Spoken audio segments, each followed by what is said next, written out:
आदाब, मैं हूं मुमताज आलम रिजवी और इस वक्त मैं बात करूंगा ईरान, इजराइल और अमेरिका के दरमियान जो जंग चल रही है, क्योंकि जंग अपने शबाब पर है।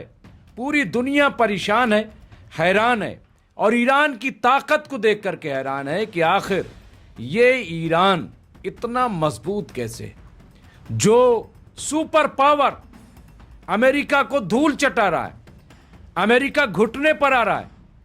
अमेरिका के F-35 हो या फिर 4000 किलोमीटर तक की मार करने वाली मिसाइल, और यही नहीं बल्कि ईरान तो कह रहा है कि हमारे पास 10,000 से लेकर के 12,000 किलोमीटर तक मार करने वाली मिसाइल है। भले ही सरकारी जराए से यह खबर ना आई हो, लेकिन सच्चाई यह है, क्योंकि 4000 किलोमीटर अब अमेरिका बचना चाहता है। अमेरिका रास्ता तलाश कर रहा है। इजराइल में हाहाकार मची हुई है। तो बार बार यह सवाल उठ रहा है कि आखिर यह जंग रुकेगी कैसे, जंग का इख्तिताम कैसे होगा। ईरान ने तो कह दिया था कि जंग का आगाज तुम करोगे, लेकिन इख्तिताम हम करेंगे।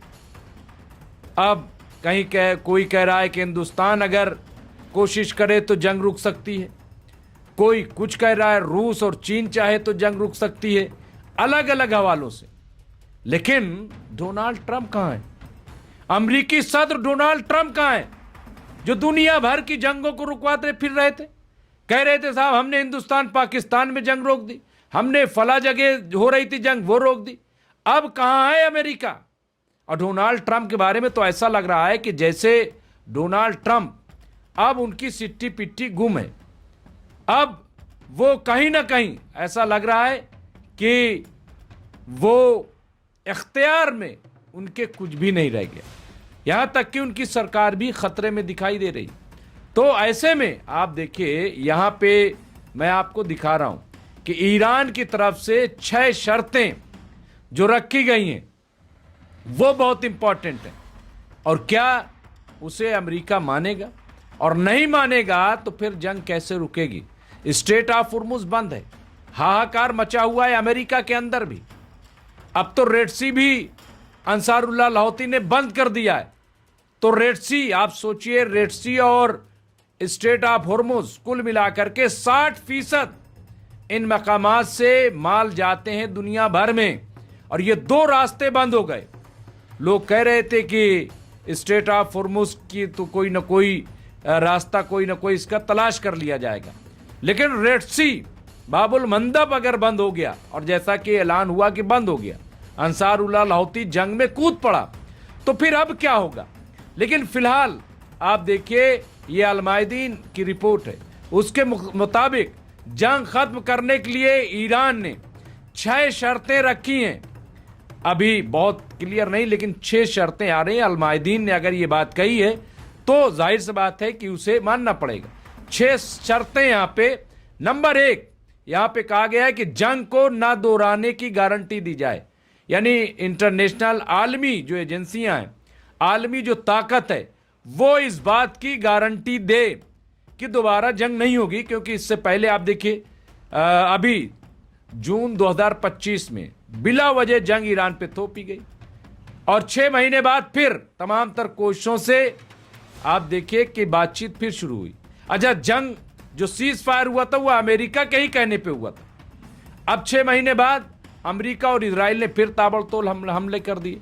तो अब ईरान की पहली शर्त यह है कि जंग को ना दोहराने की गारंटी हमें दी जाए।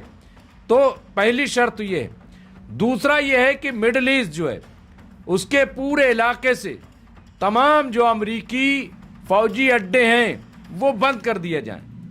तमाम सारे फौजी अड्डे खाली कर दिए जाएं, जो सऊदी अरब में है, कतर में है, यूएई में है, जॉर्डन में है। तमाम जितने फौजी अड्डे उन्हें फौरन बंद कर दिया जाए।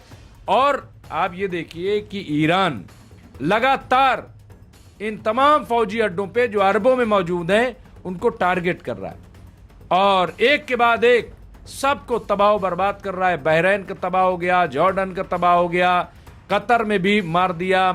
तो सऊदी अरब, यूएई लगातार हमले कर रहा है। अब कह रहा है कि इसे खाली करना पड़ेगा। अगर यहां फौजी अड्डे रहे तो बातचीत नहीं होगी, जंगबंदी नहीं होगी और हम हमले पे हमला करते रहेंगे, ये ईरान ने क्लियर कर दिया। तो दूसरी शर्त ये। अब तीसरी शर्त जो ईरान के वो कि अमेरिका और इजराइल ईरान को पूरा मुआवजा देंगे, यानी जितना भारी नुकसान किया है ईरान का वो पूरा की पूरा मुआवजा इजराइल और अमेरिका को देना पड़ेगा। अगर ये मुआवजा देने के लिए तैयार है इजराइल और अमेरिका, तब ये फिर जंग जो है वो रुक जाएगी, जंग को रोक दिया जाएगा। तो ये तीसरी शर्त है। और चौथी शर्त जो ईरान ने अमेरिका के सामने रखी है वो ये है कि अमेरिका और इजराइल को क्षेत्र में यानी पूरे खित्ते में सभी मोर्चों पर जंग समाप्त करनी चाहिए। यानी आप ये देखिए कि सिर्फ ईरान के साथ ऐसा नहीं कि जंगबंदी कर दी जाए कि ईरान के साथ नहीं, बल्कि जो गजा में जिस तरह से हमले हो रहे हैं वो रोकना पड़ेगा। इसी तरह से जो लेबनान में हिजबुल्लाह पे जो अटैक हो रहे हैं वो रोकना पड़ेगा, जो यमन में हमले हो रहे हैं उसे रोकना पड़ेगा, और इसी तरह से सीरिया में भी। तो इस पूरे खित्ते में जो जंग की सूरत हाल है उसे समाप्त करना पड़ेगा अमेरिका और इजराइल को, हर मोर्चे पर, हर जगह, जिसमें सभी ईरान समर्थक समूह शामिल हैं। अब यहाँ पे हमने बताया कि हिजबुल्लाह, अंसारुल्लाह लाहौती और हमास, तो इन तमाम जगहों पे जंग रोकनी पड़ेगी। इस पे पूरी तरह से यहाँ पे अमन कायम करना पड़ेगा, तभी ईरान कह रहा है कि हम ये जंगबंदी कर सकते हैं। तो चौथी शर्त ये। पांचवी शर्त जो है यहाँ पे स्टेट ऑफ होर्मुज पर एक नई कानूनी व्यवस्था लागू करें। अब यहाँ पे स्टेट ऑफ होर्मुज जिसे ईरान ने रोक रखा है, बल्कि ईरान कह रहा है कि हमने रोका कहाँ है, हमने तो अपनी शर्तें यहाँ पे लगाई हैं।